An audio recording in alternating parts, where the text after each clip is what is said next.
Welcome to a new video and a new channel, FPL Skills. I thought I'd call it that. It's not the most original idea, but there's not many out there. And I've got an Instagram page, which I'll put a link in the description, or I'll just write there and you can type it up on Instagram if that doesn't work.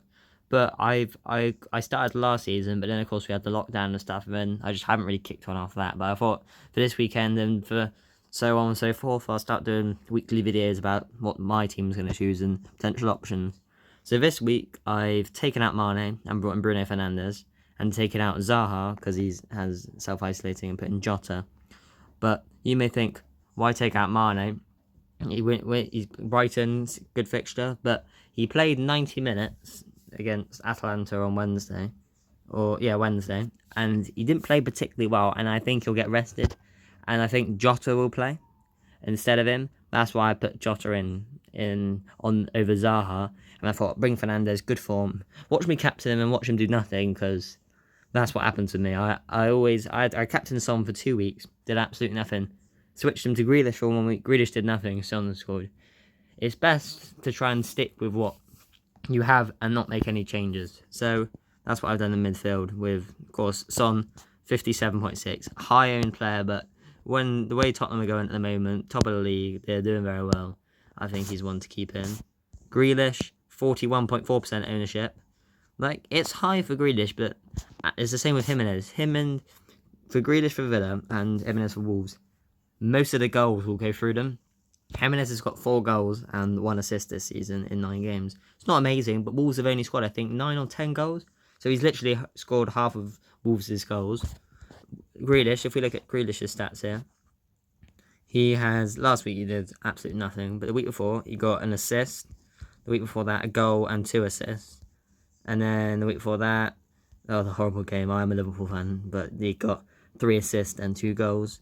The week before that he got 1 goal, the week before that overall he's done reasonably well on points and stuff, and like I said, usually everything goes through Grealish at Villa, same with Wolves, with Jimenez. Calvert-Lewin, highly owned, 60.5%, but look, 70 points already. He's top goal scorer in the league. You don't bank on him scoring every week, but look, an assist, a goal, nothing, a goal, 3 goals, and a goal, and then last week he got 2. And look at his fixtures. They're not the best fixtures, but not the worst, but we'll see how it goes. But I'm going to keep Calvert-Lewin as well. Werner, I am going to keep him, but the potential to bring in Danny Ings is just too much. As the same with Jimenez and Grealish, most of Southampton's goals will go through Danny Ings. He will get the majority of them. When there's a mid-table side of Southampton, which are pushing on very well this season, but over recent years, and with players like Danny Ings, who are going to get the majority of the goals, you want to have them in your team, because if Southampton win a game, usually they're on the score sheet. Same with Timo Werner at Chelsea, really, but it's not to the same extent, because Chelsea have got a lot more power up front, a lot more firepower. But see, Werner, assist last week, week before a goal, the week before that another goal, nothing that week, 2 goals and an assist that week, and then nothing at the start of the season apart from an assist. So he kicked on around game week 5, so he's proven it for a few weeks now that he'll get on the score sheet, he'll do something. 23.6%, not necessarily low ownership, but not ridiculously high like Calvert-Lewin or Son, so it depends. The bench, he doesn't play. Lamptey, red card. El Nene, red. I think he's got an injury or something, and Bernardo, so the bench is pretty screwed. But I'm leaving Lamptey on the bench because he'll come into the team next week. Taylor, low owned, and Burnley haven't been the best this season, but you can always bank on them keeping a few clean sheets here and there. 2.9% ownership, and they've got Man City. Not a good game on paper, but you never know with the current Man City team. They are a bit off the boil this season, but it can all change. Kilman, 15.4% owned. Not the most highly owned player at Wolves, but still quite highly owned. And is this whether he'll start? Because Connor Cody's back. Bolly, I don't know about Roman Saiss, but if Wolves go to a back 3, then he'll play. But if they go for a back 4 again, and Connor Cody's back, I don't think they will, but they usually play a back 3 Wolves, so. And I was unlucky because I brought him in, where was it? One of these weeks, and he gave away a penalty. and I was fuming. But it is what it is. Can't do anything about it now.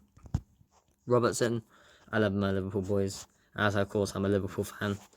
19.3% owned, so reasonably owned. Not the most owned defender in the game, I don't think, but he could be up there.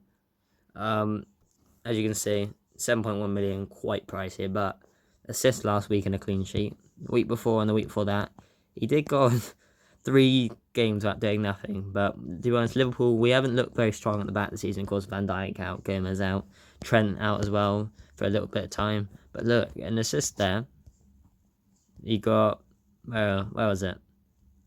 A goal there and a clean sheet and an assist. So Robertson this season he's been very good if you watch him play, but stats not as great as last year. But of course, I hope he can kick on throughout the season. What you know about the fullbacks like Robertson, he will drive forward and try and put balls into the box all game.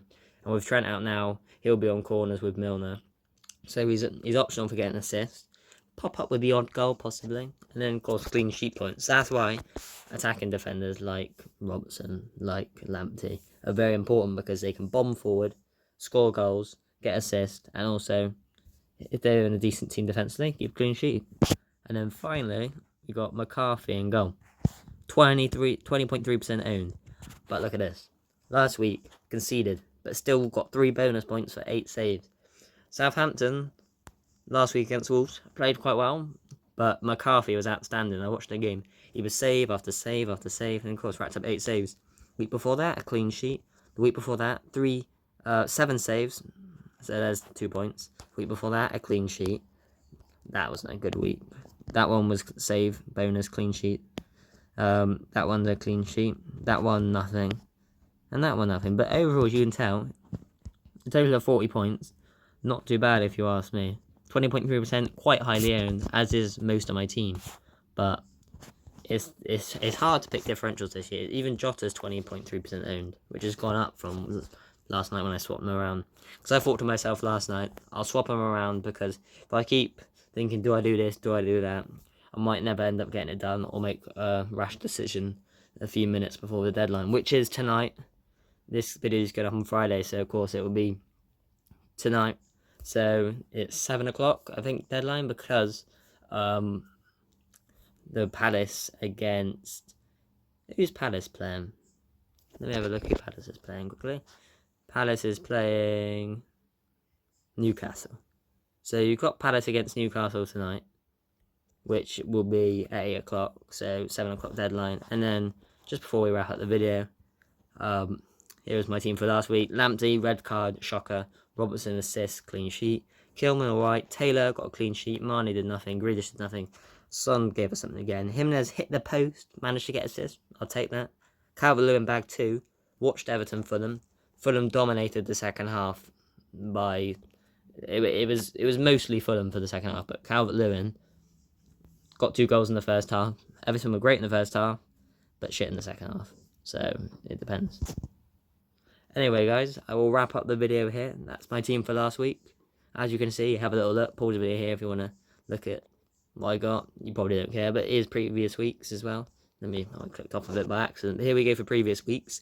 Game week 8, 55. Game week 7, 43. Game week 6, 41. Game week 5, 49. Game week 4, 58. Game week 3, 55. Game week 2, 83. And game week 1, 35, which was a shambles. But as you can see, most weeks I've had Danny Ings in. I told you, everything goes through Southampton, and he's picked up a reasonable amount of points over the course of the weeks, before he picked up a little injury which had him out for a little while. But anyway, that's it for the video, guys. I'll speak to you next week, after, possibly, I'll see how, because I haven't got a plan for when to do videos, but I'll see how things go. And I'll report on what I got on my team and see how it goes.